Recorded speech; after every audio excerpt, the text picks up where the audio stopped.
এই মুহূর্তের সবচেয়ে বড় আপডেট, আবারও হাইকোর্টের প্রশ্নের মুখে এসএসসি। কেন নতুন বিধি এনে জটিলতা, এমনই বিষয় উঠে এলো গতদিনের শুনানিতে। সত্যি এসএসসি কে নিয়ে একদম নাটকীয় মোড়। তার কারণ নতুন বিজ্ঞপ্তি প্রকাশ হওয়ার পর থেকেই একের পর এক কেসের ফাইল জমা পড়ছে হাইকোর্টে, সিঙ্গেল বেঞ্চ থেকে শুরু করে ডিভিশন বেঞ্চে। গত 10ই জুলাই ডিভিশন বেঞ্চে একটি শুনানি ছিল, যেখানে বলা হয়েছিল যে নতুন নিয়োগ প্রক্রিয়ায় চিহ্নিত অযোগ্যরা বসতে পারবে কিনা। তারই পরিপ্রেক্ষিতে রাজ্যের আইনজীবীর বক্তব্য ছিল, চিহ্নিত অযোগ্যদের নিয়োগ প্রক্রিয়ায় অংশগ্রহণ করতে না দিলে অপূরণীয় ক্ষতি হবে, এমনই বক্তব্য রেখেছিলেন রাজ্যের আইনজীবী। অর্থাৎ এক প্রকার রাজ্য সরকার বা রাজ্যের আইনজীবী তাদের যে ইচ্ছা, চিহ্নিত অযোগ্যদের নিয়ে তাদের যে চিন্তাধারা, সেটা কিন্তু প্রকাশ করেছিল। তবে ডিভিশন বেঞ্চে তাদের এই যুক্তি খাটেনি। ডিভিশন বেঞ্চের পক্ষ থেকে সাফ জানিয়ে দেওয়া হলো, চিহ্নিত অযোগ্যরা বসতে পারবে না পরীক্ষায়। চিহ্নিত অযোগ্যরা আবেদন করলেও বাতিল হয়ে যাবে। এই একই মামলায় গতকাল অর্থাৎ 11 জুলাই আরও একটি হিয়ারিং ছিল। সেখানে নতুন বিজ্ঞপ্তিকে কেন্দ্র করে একদল চাকরি প্রার্থী হাইকোর্টের দ্বারস্থ হয়েছিল। সেই মামলায় এসএসসিকে প্রশ্নের মুখে পড়তে হয়েছে। সেই মামলার পরিপ্রেক্ষিতে বিচারপতিকে এও বলতে শোনা যায় যে নতুন বিধি এনে কেন জটিলতা তৈরি করা হচ্ছে। এরকম নাটকীয় পরিস্থিতিতে চাকরি প্রার্থীদের মনে একটি আশঙ্কা তৈরি হয়েছে যে নিয়োগ প্রক্রিয়া আদৌ কি সম্ভব, বা হলেও কিভাবে হবে। গতদিনের শুনানিতে কি কি তথ্য উঠে এলো, রাজ্য সরকার বা বিরোধী আইনজীবীদের কি বক্তব্য ছিল এবং ডিভিশন বেঞ্চের কি বক্তব্য ছিল, সমস্ত কিছুই আলোচনা করব আমরা আজকের এই প্রতিবেদনে। তাই ভিডিওটি শুরু থেকে শেষ পর্যন্ত দেখবে। আর আমাদের এই চ্যানেলে নতুন হয়ে থাকে অবশ্যই চ্যানেলটি সাবস্ক্রাইব করে রাখবে। নমস্কার বন্ধুরা, সজল এক্সক্লুসিভ ইউটিউব চ্যানেলের পক্ষ থেকে আরও একটি ইনফরমেটিভ ভিডিওতে তোমাদের সবাইকে স্বাগত জানাই। ফেসবুক ও ইউটিউব এই দুটি সোশ্যাল মিডিয়া প্ল্যাটফর্মে আমাদেরকে ফলো করতে পারো। এসএসসির নতুন পরীক্ষা বিধি নিয়ে বিস্ফোরক মন্তব্য বিচারপতি। এসএসসির সিদ্ধান্তের এবার বড় প্রশ্নের মুখে রাজ্য সরকার। আমরা বিস্তারিত জেনে নেব গতকালের শুনানিতে কি কি হয়েছে, সমস্ত কিছু আমরা আজকের এই প্রতিবেদনে আলোচনা করব। দেখো, এসএসসি কেস, এই সিদ্ধান্ত কার? এসএসসির নতুন পরীক্ষার বিধি নিয়ে বিস্ফোরক মন্তব্য বিচারপতির।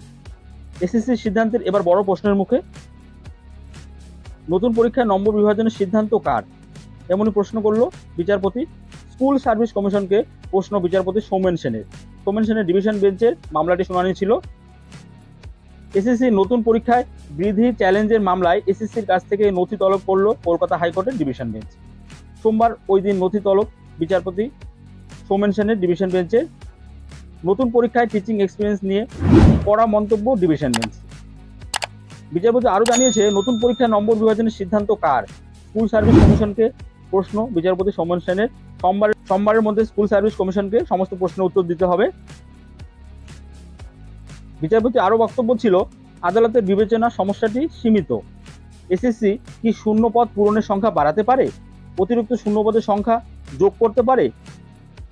2016 সালের নিয়ম মানলে তাহলে তার মধ্যে যোগ্যতা মান নির্দিষ্ট রয়েছে কি? পূর্বের শিক্ষকতার অভিজ্ঞতা একটি গুরুত্বপূর্ণ বিষয়।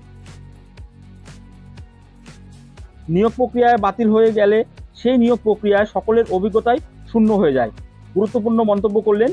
তাই যদি পূর্বের শিক্ষকতার অভিজ্ঞতা অর্থাৎ পাস্ট টিচিং এক্সপিরিয়েন্স গ্রহণ করি, যা 2016 সালে ছিল না, গুরুত্বপূর্ণ মন্তব্য করলেন বিচারপতি।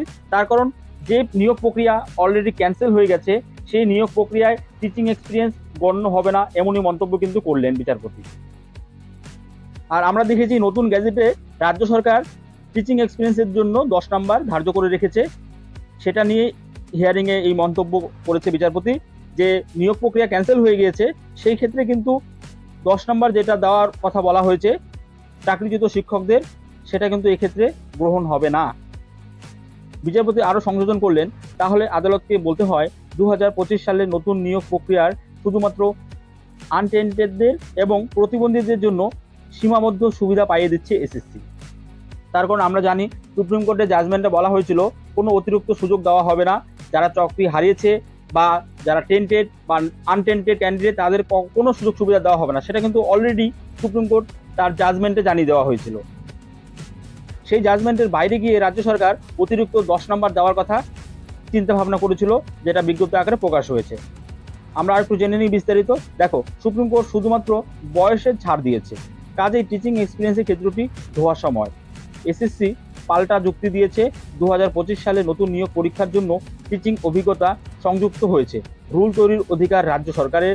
কমিশন শূন্যপদ ঘোষণা করে বিজ্ঞপ্তির মধ্য দিয়ে। ওই দিন বিচারপতি সেন বলেছেন, এসএসসি 26,000 চাকরি বাতিল মামলা কলকাতা হাইকোর্ট এবং সুপ্রিম কোর্টের রায় অনুযায়ী 2016 সালে নিয়োগ প্রক্রিয়া বাতিল হওয়া শূন্যপদ 2016 নিয়ম মেনেই নিয়োগ করতে হবে। নতুন শূন্যপদ যোগ করে নিয়োগ করলে তা হবে নতুন 2025 সালের নিয়ম মেনে। নবম দশমের নিয়োগের ক্ষেত্রে বিধি বা নিয়ম কি একই?